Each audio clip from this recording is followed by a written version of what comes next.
अब पार्किंग पे ही सारी वो आज रहे कि पार्किंग के लिए हम रिजाइन देंगे, वो कोई इशू नहीं है पार्किंग का। मेरा तो अपना कोई पार्किंग का इशू है ही नहीं, क्योंकि मेरी गाड़ी लगती है वानी साहब के घर में, उधर 100 गाड़ियाँ हमारे लगेंगी, हमें वो पार्किंग का इशू नहीं है। मगर बाकी लोगों का है, नाराजगी है। आज हम लोग डिस्ट्रिक्ट कैपेक्स को डिस्कस करने के लिए मीटिंग आज कॉल की गई थी, और मैं कौंसिल के सभी लोगों का बड़ा आभारी हूं कि सब लोगों ने इसकी सीरियसनेस को समझते हुए हमारी आज लगभग सारी कौंसिल यहाँ पर हाजिर है। और हमारा ये डिस्ट्रिक्ट जो है स्टेट के 20 डिस्ट्रिक्ट्स में एक डिस्ट्रिक्ट है, और 19 डिस्ट्रिक्ट्स ने अपना डिस्ट्रिक्ट कैपेक्स जो है उसका प्लान बना के भेज दिया है। 2 दिन पहले चीफ सेक्रेटरी साहब ने फोन करके मुझे बताया था कि आपका प्लान नहीं आया है, क्या कारण है, क्या वजूहात है। मैंने चीफ सेक्रेटरी साहब को बताया कि यहाँ पर जो कौंसिल की मीटिंग होती है उसमें सबसे पहले कि यहाँ पर जितने भी अलाइड डिपार्टमेंट्स हैं जिनका कैपेक्स का प्लान बनना होता है, एज यूजुअल वो सारे प्लान जो है कौंसिल में आते हैं, और कौंसिल के सब लोग जो हैं उन प्लान के रिलेटेड जो भी उसमें ऐड करना है, जो उसमें बाहर निकालना है, वो सारी चीजें जो हैं यहाँ पर कौंसिल में डिस्कस होती हैं। आज 2 दिन पहले हमारे एडीडीसी ने हमें एक कवरिंग लेटर लगा के एक प्लान की कॉपी हमें दी थी। तो मैंने उनको बताया कि ठीक है, ये आपकी कॉपी हमारे पास आ गई है।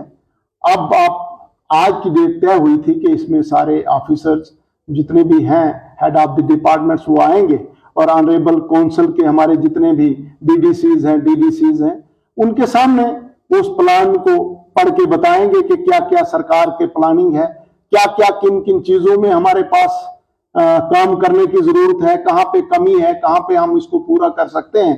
तो वो सारी बातें आज यहाँ पे डिस्कस होनी थी।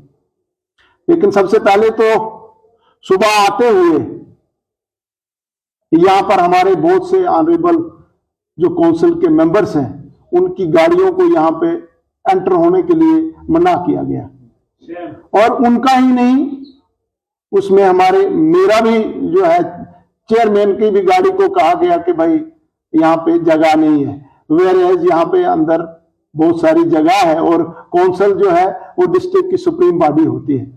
काउंसिल के सब लोगों को इसमें इन्वॉल्व करना है, काउंसिल के सब लोगों को रिस्पेक्ट देना है, क्योंकि ग्राउंड से जुड़े हुए लोग हैं, सब लोग 20-20 हजार 25-25 हजार वोटों को जो है वो रिप्रेजेंट करते हैं। और वहां की जो इमीडिएट जरूरियात हैं, जो वहां की रिक्वायरमेंट है, मुझे लगता है कि इससे ज्यादा पता किसी और को हो नहीं सकता है। लेकिन बड़े अफसोस के साथ आज हमें यह कहना पड़ रहा है कि हमारे जितने भी डिस्ट्रिक्ट काउंसिल के मेंबर हैं, जिनमें हमारे ऑनरेबल बीडीसी चेयरमैन आते हैं, जो एक ब्लॉक के हेड होते हैं, और उनके पास सारे प्लान जो हैं, पंचायतों के प्लान जो हैं, उनको डिस्कस होना होता है, उनके सामने उसको रखा जाता है, उनसे अप्रूव किया जाता है, और उसके बाद वो प्लान जो है यहाँ पे आता है।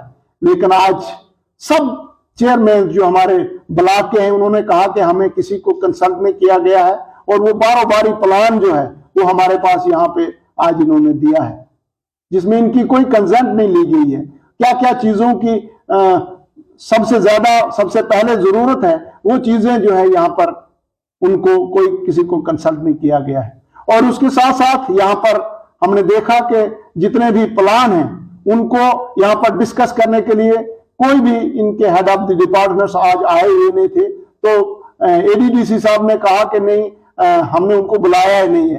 तो मैंने कहा कि फिर कौंसिल का मसला ही क्या रह जाता है जब सारे लोग कोरम पूरा नहीं होंगे। जब हमारी कौंसिल के अगर इतने लोग सब आए हैं तो हेड ऑफ द डिपार्टमेंट्स क्यों यहाँ पर नहीं आएंगे, क्यों नहीं वो इनको कन्विंस करेंगे, इनको बताएंगे कि हमने कौन कौन से काम रखे हैं और ये जरूरियात थी। तो अगर उसमें कहीं कोई अमेंडमेंट करने की बात होती तो उसके लिए ये काउंसिल की मीटिंग होती है। आपने बोला कि पार्किंग का इशू यहाँ पे है, तो बीडीसी कारा की तरफ से पहले भी इशू उठाया गया था, क्या उसके बाद जो एडमिनिस्ट्रेशन से कोई बातचीत आपकी नहीं हुई?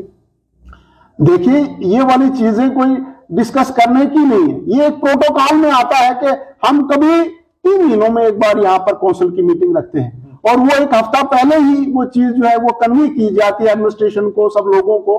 तो उसके लिए अगर नहीं भी है तो उसका एक स्पेशल अरेंजमेंट करना जो है वो डिस्ट्रिक्ट एडमिनिस्ट्रेशन का फर्ज बनता है। लेकिन बड़े अफसोस की बात है कि डिस्ट्रिक्ट एडमिनिस्ट्रेशन जो है वो काउंसिल को कोऑपरेट नहीं कर रही है। हमारे लोग जो ग्राउंड से चुने हुए लोग हैं उनको कहीं इन्वॉल्व नहीं किया जाता है, और एडमिनिस्ट्रेशन जो है अपनी जहां पर भी देखो अपनी वो बात जो है आगे रख रहे हैं, और किसी भी काउंसिल को जो है हमारे काउंसलर को कॉन्फिडेंस में नहीं लिया जा रहा है। तो जो सरकार का एक इनिशिएटिव था कि 3 टियर सिस्टम को लागू करना है, ग्राउंड लेवल तक जो है डेमोक्रेसी को पहुंचाना है, तो वो सारी चीजें जो है वो हवा में ही दिख रही हैं। लिहाजा इस चीज को भांपते हुए आज से 3-4 महीने 6 महीने पहले मैंने इस सारी चीज को इसकी फाइंडिंग्स को, काउंसिल की रिजल्टमेंट को मैंने चीफ सेक्रेटरी साहब तक पहुंचाया था। चीफ सेक्रेटरी साहब को रिटर्न में यहां से पूरी काउंसिल की तरफ से था, वो कोई इंडिविजुअल चेयरमैन की तरफ से नहीं था, लेकिन वहां पर इस चीज को प्रोजेक्ट किया गया कि खाली जी ये चेयरमैन का बात है, वेयर ये सब काउंसिल की बात थी और काउंसिल की कंसर्न से वो चिट्ठी जो है वो दी गई थी। तो आपके मीडिया के माध्यम से मैं एलजी साहब को, मैं चीफ सेक्रेटरी साहब को, सबको ये बताना चाहूंगा कि वो इस मसले में इंटरवेन करें। और हमारा ये जो है 20 डिस्ट्रिक्ट्स में, रूरल डिस्ट्रिक्ट है, हिली डिस्ट्रिक्ट है, मैक्सिमम लोग यहाँ पर जो है गरीबी की स्तर से नीचे रहते हैं। यहाँ पर एजुकेशन के सेक्टर में बहुत काम करने की जरूरत है।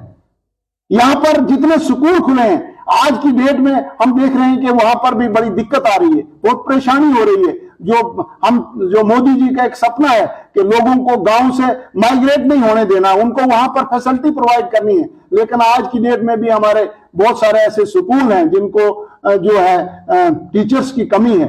और यहां पर ऐसे भी इनके नजरे जिगर लोग हैं जो यहां पर ही बैठे हुए जो हेडक्वार्टर्स हैं वहां पर वो नौकरी कर रहे हैं, वेयर एज वो उसमें फाल नहीं करते हैं। जैसे आरईटीज की बात आती है तो आरईटीज के लिए एक स्पेशल वो था कि भाई उन्होंने जहां पर उनको अपॉइंट किया जाएगा वो वहां पर नौकरी करेंगे, लेकिन समझ नहीं आती है कि किन लोगों ने उन लोगों की टेम्परेरी ट्रांसफर्स की थी और उसके बाद कोर्ट ने जो है इसमें इंटरवेन करते हुए उसको स्टे लगा दिया है।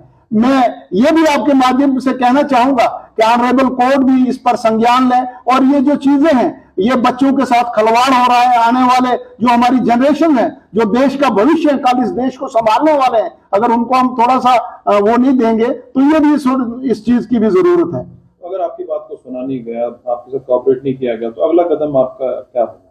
जो काउंसिल में आज हमारा डिस्कस हुआ है कि अगर हमारी बात को सुना नहीं जाता है तो काउंसिल जो है अपना रिजाइन करने जा रही है। सब हमारे जो ऑनरेबल बीडीसीज हैं, डीडीसीज हैं, उन सब ने ये कहा है कि हम अपना काउंसिल का में जो है रिजाइन करेंगे, और उसके बाद जो है जो भी करना है वो फिर डिस्ट्रिक्ट एडमिनिस्ट्रेशन देख ले। अगर कहीं पर काउंसिल को काम नहीं करने देना है तो उसकी जवाबदेही जो है फिर वो डिस्ट्रिक्ट एडमिनिस्ट्रेशन की होगी।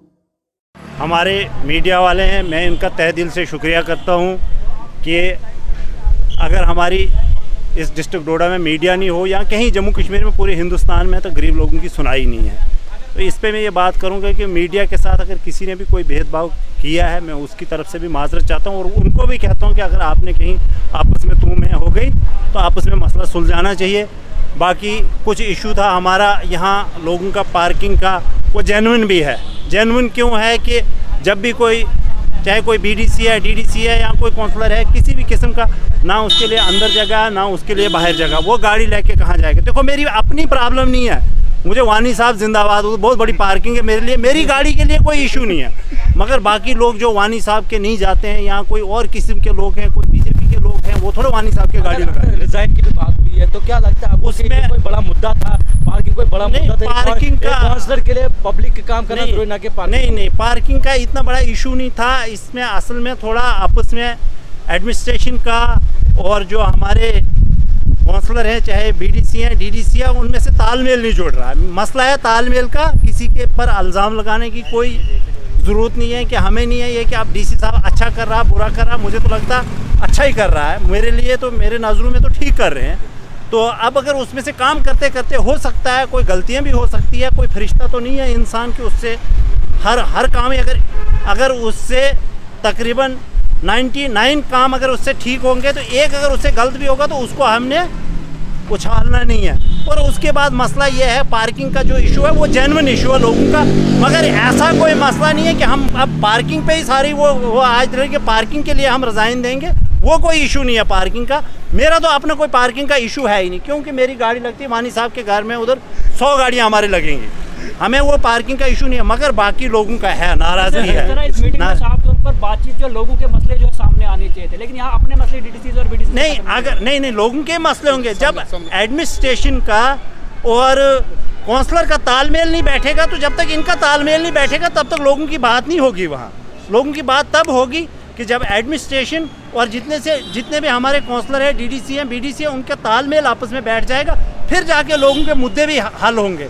तब तक नहीं लोगों के मुद्दे हल सकते। जब हम आपस में लड़ना शुरू हो जाएंगे, लोग तो बेचारे पीछे रह जाएंगे। और मैं ये कहता हूँ कि इंशाल्लाह हमारा जो भी कोई अगर अंदर हमारी कोई तू में होगी, तू में नहीं, अगर कोई मसला थोड़ा हमारा, हम जल्दी इस गुत्थी को सुलझा लेंगे और इंशाल्लाह अच्छा होगा। Thank you. क्या आप कम से कम वक्त और कम से कम खर्चे में अपने मकानों की तामीर करना चाहते हैं? तो देर क्यों, जल्दी से राब्ता करें चिनाब वैली की सबसे कदीम भरोसेमंद एसएस इंडस्ट्रीज से, जो बदरवा रोड के मालनई मग्गा मोड़ पर हॉलो ब्लॉक्स के मुख्तलिफ साइजेस और साथ ही माइलस्टोन्स और किलोमीटर स्टोन्स बिल्कुल कम से कम दामों पर दस्तयाब कर रहे हैं। हासिल करने के लिए राब्ता करें 9906356673 9796669000।